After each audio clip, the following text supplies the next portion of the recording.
This podcast is brought to you by Most Valuable Podcasts, leading the league in podcasting entertainment.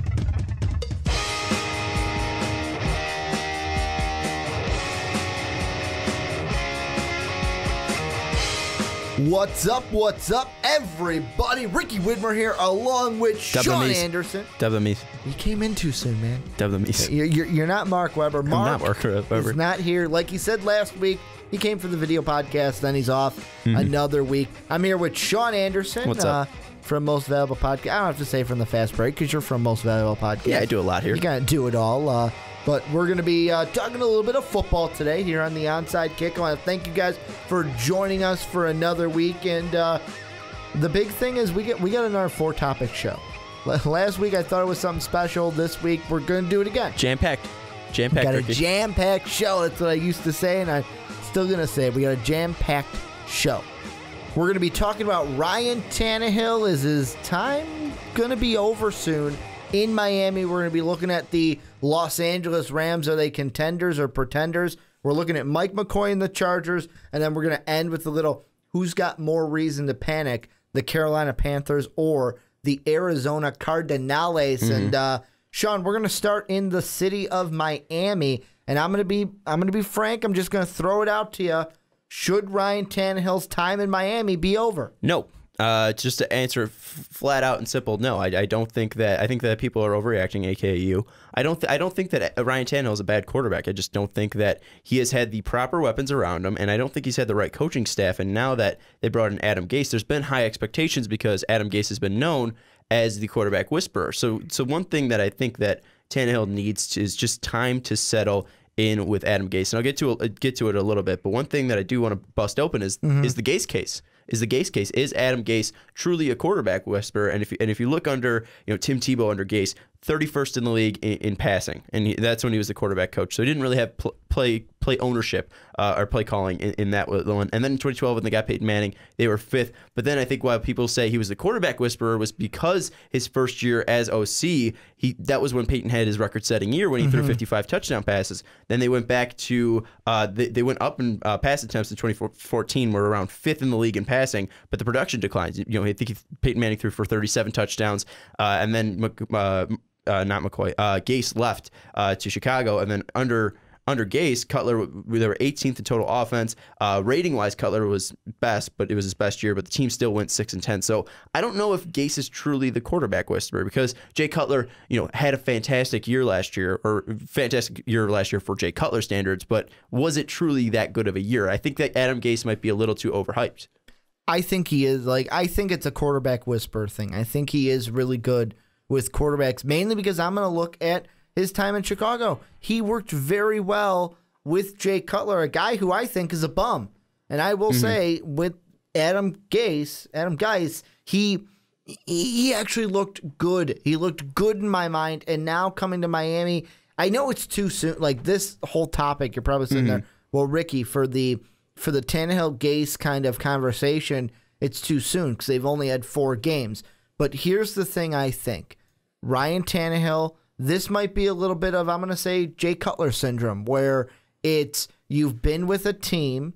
He's been there since 2012. Yeah. It's been longer for Cuddy, but Tannehill's been here since 2012, and this team has gone 7-9, 8-8, 8-8, which his best was the 2014 season. Yep. Then 6-10, and I know the argument can be made, but Ricky, what did he have around him?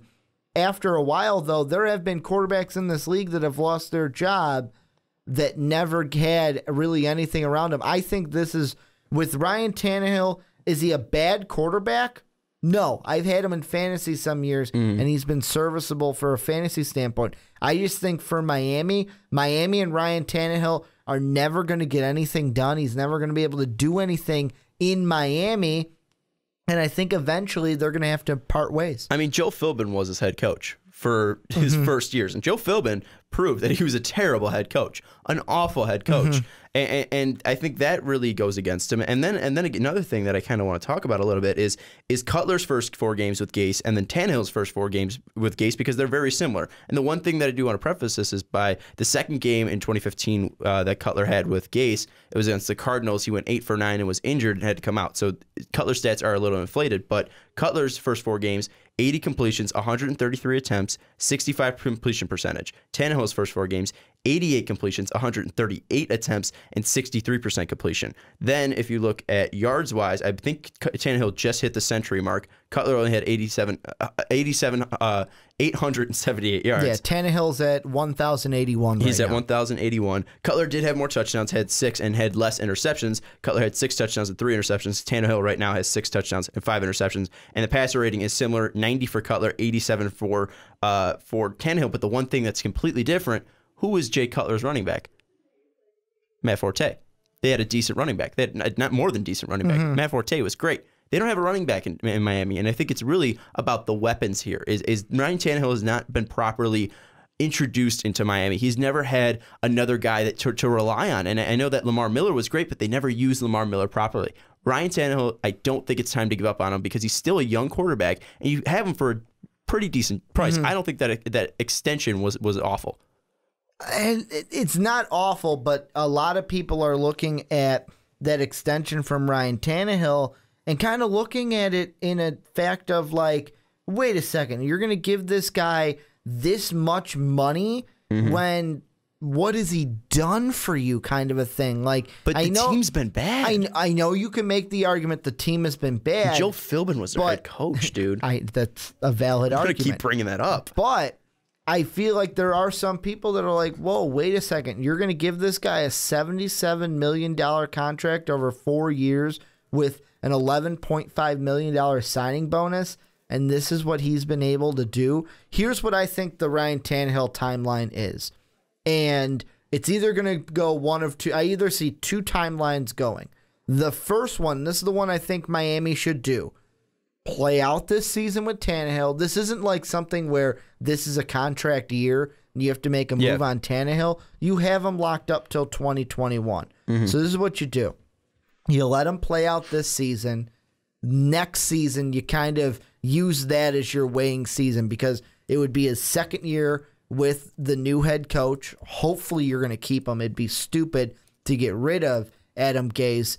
But 2017, use that as the barometer because like you said, in the draft and free agency, you can try to pull in weapons because the big thing that this Miami team has tried to do is they've bumped up their defense more than their offense. And right now I think the defense in the first few games, what I've seen, maybe not so much the New England game, but especially that Seahawk game, if the offense could have got going, if Tannehill maybe would have had a weapon or two. He was going up against the Seattle defense as well. The defense, though, for Miami kept them in that game, surprisingly. For the New England game, it was 31-24, but I think we can both agree that the Patriots had a firm lock on that game. The big thing that kind of sits in people's craw that I'm thinking is that Cleveland game that they won probably should have been a loss. Like this team should be 0-4. So you look at 1-3 and you're like, that win probably should have been a loss. I think they should keep them. They could have won that Seattle game, so I mean, it's been a flip-flop. And they almost came back and beat the Patriots. So. And I think what kind of pushed this forward is how bad the entire team looked on Thursday night against the Bengals. I think that you don't make a decision on them. You let them play this year. You let them play next year. However, the one big thing I'm going to throw out there that could be a huge variable in the Tannehill tree. I'm not saying it's going to happen. I know what you're throwing out there. I'm not saying it's going to happen, but it's an interesting thing to throw out there. If the Bears decide to move on from Cutler, does Adam Gase go, hey, I've had success with this guy. Let's try to make a trade to bring him in. It's an interesting idea, but I think it's more you have to get Gase settled as a head coach because, I mean, he hasn't been settled. He hasn't been he hasn't had that proper game where, all right, this is my benchmark. This is what I can do as a head coach, because like you said, they've been, close in some games like Seattle, and they've should have lost some games in Cleveland. He hasn't had a game where it's like, wow, Adam Gase really coached this well, because he didn't really motivate the offense in that Seattle game, and against, again, they were going against the Seattle defense, but he didn't motivate them to stay in that Browns game enough to put them away, and they didn't really have enough to come back on the Patriots, and obviously they just didn't have anything against the Bengals, and probably that's more credit to the Bengals side than anything. But one thing that I don't think they should do is bring in Jay Cutler, because you have a younger quarterback who I believe has a cheaper contract, and the thing is that this younger quarterback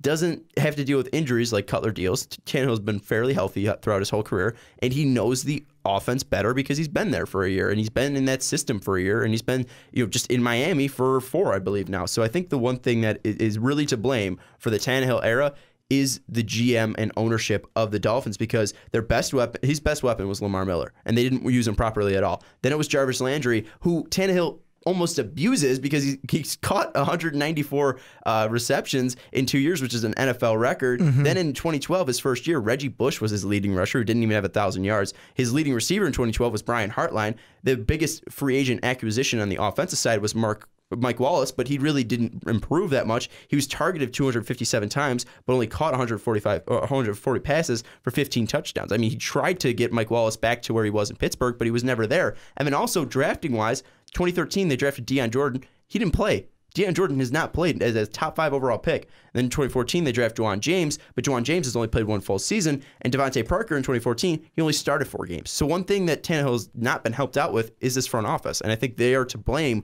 for Tannehill. And now really starting with a new coach, you really have to start completely over. And Adam Gase hasn't gotten his feet wet yet. And I think that's one thing to blame here. I think we're on the same page. Is this the time where you move on from Ryan Tannehill? It's not Tannehill's fault. No, but I'm leaning towards the fact that I think sooner rather than later, it may be a thing of, guess what, this ain't going to work out. We're going to move on just to move on. I think you're harping too much over the win-loss record. I honestly think you are, because it's a big thing for quarterbacks. I want to throw something out there for you. All right, I'm going to throw out stat lines. It's kind of like in March Madness where they throw out. Who would you rather take? Me and Mark have played this game before. The blind things, and I know who you're going to take, and I'm not going to go against you for taking this person, but it's very interesting to see what they look like. So I'm going to throw out this one. All right, first stat line here. Quarterback A. 62% completion percentage, 93 touchdowns, 58 interceptions, a passer rating of 85.3. Okay? Other one, quarterback B, 58% completion percentage, 109 touchdowns, 58 interceptions, and an 85.4 passer rating. Who would you pick? Give me the passer ratings again. 85.3, 85.4. The one thing I'm really it's weird because quarterback B they both had the same amount of interceptions. Yeah. Quarterback B has more touchdowns and 109 to 93. And quarterback A, the thing that I like about quarterback A is that completion percentage. Yeah. Is Tannehill quarterback A? Tannehill is quarterback A. That's what I thought. Who's quarterback B? Who's quarterback B? The number 1 overall draft pick in 2012, Mr. Andrew Luck. Tannehill, 29 and 35 in his career. Andrew Luck, 44 and 23. I didn't want to say the record because I knew you would pick. I knew you'd pick the record over anything. Well, and that's to me. And the one thing is, Andrew Luck's had fantastic coaches. And Chuck Pagano in his first year, fantastic. Bruce Arians when he stepped in was fantastic. Did I shock you with who I was leaning towards? No. Did you think I was going to take Tannehill? No, because if I said the names, you'd pick Luck in a heartbeat. No, I know that. But through this blind resume, were you shocked that I was leaning towards quarterback A? No, I knew you liked the completion percentage. Okay. I know that. That's a big thing for me. It's complete. And the thing with Andrew Luck is...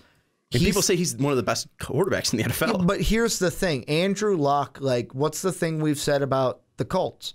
The same thing we're saying about Ryan Tannehill. Oh, he doesn't have anything. What's the difference? But look at what he's done. Coaching. The coaching, Chuck Pagano, and he had Bruce Arians. Yeah. So, the coaching's into it. And but who's making more money? Yet again, there's that other side to it. Yes, the coaching is better for Andrew Luck, but Andrew Luck has that thing of he's the kind of quarterback that, except for this year, because you can only carry a team for so long, he's been able to will that team as far as they have been. I'm not saying when they got to the AFC Championship game, it was all because of Andrew Luck. It was all because of him. yes, Tannehill hasn't had the weapons around him. Yes, he doesn't have the best coaches. I want to end this segment, though, on one last question for you. Real quick, Andrew Luck is a different breed. I'm not saying that, he's the best quarterback that we've in a draft. He is since Rodgers. Not even since Rodgers. Well, I was going to say he is probably going into a draft. He is the most talked about quarterback that we have seen number one since Elway. No, since Manning. Since Manning, because it was the Manning. It was kind of like the Manning Leaf or Luck Griffin thing. Yeah. So that would make more. I was thinking more Elway just because of he's got that talent. He's going to be number one. And one thing, Ryan Tannehill, 4 years, $77 million. Andrew Luck, 6 years, $140 million. I just don't think Tannehill has had the right pieces around him, and I don't think he's had the right coaching staff around him. I don't think you give up to him, and maybe you give him the full year, 4 years of his contract and let him run it out. I want to end this segment on this question. Do you think at the end of the year, are Miami fans saying, fuck, we should have just kept Coach Campbell. We should have kept Dan Campbell as the head coach and not hired Adam Gase? No, because Adam Gase was the sexy hire. And the thing about Gase is he's never had that opportunity. And the thing that Campbell had was that he was working with these guys for a long time. He was already the tight ends coach, I believe. He knew how to fire them up. And he was a former player who's been in big game situations. Knew how to fire them up, though. Gase has not been in a situation where he was like, Dan Campbell had a long 10-year career. And I don't know if Gase actually played in the NFL. But if he did, I don't think he was a long tenure player like Dan Campbell was. But the one thing is that, Dan Campbell had that motivation factor. And I think Gase is still learning how to do that, and I think that's the real thing there. And he didn't play football, Adam Gase. So I think that was the thing. He's also the youngest head coach in the NFL right now. So I don't think people are kicking themselves like, we should have kept Dan Campbell. I think Dan Campbell was a good interim head coach, but I don't think he's a head coach option. I think some fans will do it though. Some fans will because. But some fans also think that. Some fans also think that Tom Brady's not going to be playing a ton of years in New England. That's you, right? Yeah. Also, people think that people think stupid things is what I'm trying to say. But the one thing I'm going to get at to kind of end it is with the Dan Campbell question that I asked you is there are going to be fans that look at it and say, like, the reason it made me think of this question is like you mentioned in one of the games, I think it was the Seattle game, how you're like, oh, well, Adam wasn't able to rile them up, wasn't able to motivate them. Dan Campbell was able to motivate the team, and in 12 games went 5-7. With a team. So they were basically a one-win team when he took over. They were what, 1-3? Yeah, 1-3 when he took over, and he willed them to. I'm going to not say will. He motivated them to win 5 games, which for that Miami team was like, holy shit, they won 5 games. Yeah, I know it was amazing. But one thing that I do want to say is though, I want to see what Chris Greer can do in his first draft because he was just brought in as a GM. He comes from a scouting background, and they were able to pull off Laramie Tunsil in the draft this year. So I want to see what he can do with a couple of draft. A little luckily on that one. I think that Gase and I think that Chris Greer need some time in Miami, and I think that Tannehill will get more time. I think that the decision will come in 4 years, and I think that's the smart move. I don't think Tannehill's screwed, and I think Tannehill can be a very good quarterback in the NFL. At least not very good. He can get you to the playoffs and win games to the playoffs. I don't think he's a top 5 quarterback or a top 10 quarterback in the league, but he can definitely be a very good quarterback. I'm not going to give him 4 years. I will give him right now. I think this year and next year are his proving ground. What does he need to prove though? What do you say like? Oh, this is what Ryan, is it just getting into the playoffs? He needs to me what I would like to see because I'm seeing close games right now, except for that Cincinnati game. I want you to be able to beat the teams you're supposed to, like Cleveland. And then in a game like Seattle, I want to see you, if it's a close game and your defense is keeping you in it, I want to see that kind of mentality where you're like, I, as the quarterback, am putting the team on my back and I'm going to will. Kind of the same mentality that I can't remember the announcers that were doing the Saints-Charger game this last week, where they said they were talking about Phillip Rivers when the Saints just took the lead. And they were talking back to that Colt Charger game when they're like, talking to Phillip Rivers, he kind of wanted the Colts to score on that last possession so that he could get the ball, take the team down the field, win the game. That's the mentality I want to see from Tannehill. be a closer. One thing I could see from Tannehill, though, is if they draft a quarterback this year, which I mean, I'm not saying they will or should, but say, Deshaun Watson's out there and they take him, I wouldn't be so surprised if Tannehill had kind of a Drew Brees situation in his career where he wasn't able to get his feet set in a certain organization, and then he goes to a different organization. Fits the biggest thing. I think that's going to be something to watch out there for. And one final thing that I do want to say, and that is that Ryan Tannehill did convert from a quarterback to a wide receiver. So coaching has been a very big factor here in that he Andrew Luck stepped in as a quarterback, as a smart quarterback here. Ryan Tannehill was still growing when they drafted him as a quarterback, and he still hasn't been able to fully get his feet set as quarterback. And one other thing is, if they do draft a quarterback, say late rounds here, I think that competition might also help Ryan Tannehill, getting him kind of nervous that, oh, whoa, am I being pushed out the door here? So maybe they do go for Jay Cutler if they can get him for cheap, and then maybe have a veteran presence there that has started games and possibly get him nervous about his game, his starting job. That might drive that competitive nature up just a little bit. But I think Tannehill will be fine. Well, we got to move on. We have spent a ton of time on this first opening segment. This is where you guys come in. Let us know. Let us know down below what you guys think with Ryan Tannehill about everything we talked about. And ultimately, do you think it's time for Miami to move on? And if so, when? This year, next year, like Sean said, in 4 years? Let us know down below in the description.